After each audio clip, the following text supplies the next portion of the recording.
Hey guys, welcome to another episode of the Nihongo Master podcast. I'm your host Azra, and in the next few minutes, we're taking a look at the choices of housing in Japan. It's probably one of the most important decisions to make when moving your life over to Nihon. The place you settle down is going to be your base for everything. So you've got your new job contract or school acceptance letter and booked your one-way flight ticket. Put aside the dozens of other things to prepare and focus on this one, finding the right place to call home. Not a lot of people know this, but there are a few types of housing you can choose from in Japan. Today we're highlighting the three kinds: dormitory, share house, and apartments. So grab your pen and paper to take down some notes, along with a few new vocabulary words we're sliding in. The first type of housing in Japan is a dormitory. If you're moving to Japan to study, your school will offer accommodation at the student dormitories, or ryo in Japanese. You'll be staying with other students in the building, and more often than not, is located pretty close to campus. With student dormitories, you don't really have to worry so much about getting settled in Japan. The school settles everything for you in advance. It's probably the cheapest option out of them all. Rent is generally lower, and there aren't any other expenses like security deposit or shikikin and reikin, gratuity money, which you'll find out later that other housing types have. Most of the time, these dormitories are fully furnished with bed and other furniture.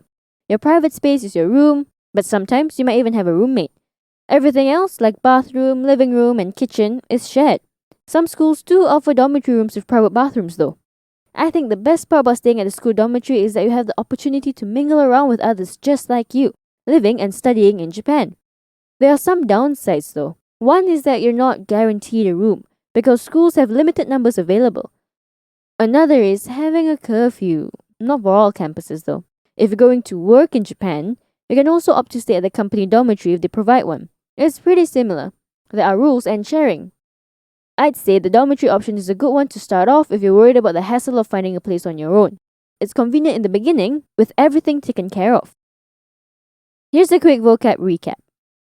Ryo, student dormitories. Shikikin, security deposit.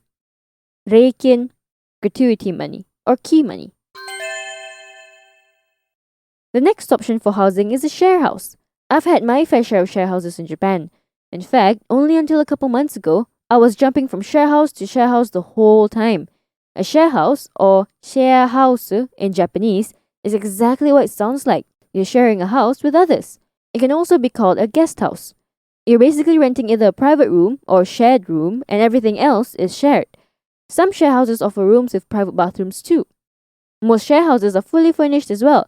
It's pretty similar to dormitories, I guess. Share houses can come in different names. Some names include social residence, social apartments, and shared apartments. You can have as little as 2 other housemates to as many as 50. But the thing is, the bigger the house, the more facilities you have. My previous share house had a gym, a theatre room, a music room, a smoking room, and a study room.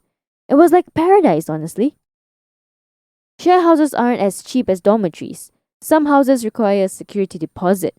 Most of the time, you get it back after you leave. The monthly rent, or yachin in Japanese, usually includes utilities, which, for me, is a game changer. It's a flat rate every month, no matter how long you keep the AC on. But for share houses, there might be a minimum duration of stay. The most common ones is 6 months to a year. But some companies like Sakura House and Oak House offer a minimum 3-month stay. It's probably the most ideal choice for many. You get to socialize with people of all backgrounds, students and working adults alike. My former share house would have dinner together every other weekend. When there's a problem in the house, say the AC stopped working, all you have to do is call the company and they'll send someone over to fix it right away. No hassle. The downside is, of course, the sacrifice of private space. And you're not always going to get great housemates. Trust me on that. Common areas can get dirty and you find yourself avoiding people when you just want the day to yourself. I could go on and on about share houses. My experience alone is plenty to fill a whole book. My advice is, if you don't know if you want to settle down for a long time in Japan or not, if you want to make friends, if you want a smooth sailing move-in procedure, stay at a share house. Here's a quick vocab recap. Share house, share house, yachin, monthly rent. By the way, if you haven't checked out our official website yet, why not give it a browse?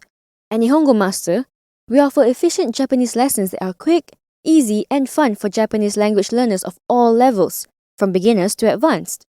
Our smart tools will assist you in areas where you need a little bit of a push and congratulate you on the ones you've aced. With a community of over 50,000 Japanese students, you're not alone on your learning journey. Make new friends and improve together with our point system, collecting points as you go along. Ask away any questions you have on our group discussion pages. There's sure to be others as well as our Japanese instructors that are quick to answer. You can also take Nihongo Master with you on the go and learn Japanese as you trot the globe. Practical, right? Our final choice is, of course, getting your own apartment. It's always nice to have a space to call your own and decorate as you will. I was apartment hunting for a while. Apartments are everywhere. Tokyo, Osaka, any city, you name it, there's at least a few dozens for you to choose, if not hundreds. If you're set on a particular neighborhood in the city, rest assured you'll have an abundance of choice. I won't go too much into the pros of living in an apartment in Japan. It's more of the cons that aren't as similar to outside of Japan. The first being upfront costs. On top of your monthly rent, you've got to fork out a lot of cash before you're able to call that place yours. That includes reikin, if you remember this is key money, which you're not going to get back, and shikikin, security deposit, that we mentioned earlier. But that's not all. There are others like guarantor fees, hoshoshin hyo, which is needed for foreigners renting an apartment in Japan. Because you're a non-Japanese resident, you need a Japanese resident to act as a guarantor. And if you don't have one, you've got to use a guarantor company. And then there's the real estate brokerage fees, or chukai tessuryo in Japanese, which is usually a month's worth of rent. There's so much more like fire insurance, key exchange, and contract renewal fees. Other than fees, the minimum duration to rent most apartments is 2 years. Then there's the whole process of applying for the apartment with necessary documents like a bank account. And on top of it all, apartments come unfurnished. So there's you off to IKEA to get a comfy couch. So you see, there's a lot of work to renting an apartment in Japan. But if you're planning to live in Japan for a long time, it's definitely worth it. Nothing beats a private space to stretch out your legs after a long day of work or school. Here's a quick vocab recap. Apato, apartment. Hoshonin hyo, guarantor fees. Chukai tessuryo, real estate brokerage fees. Now, before we wrap it up, there are just a few things to know about dormitory, share house, and apartment hunting. The first one I'd say is to go to viewings. What you see in pictures and what it actually is in real life can be very different.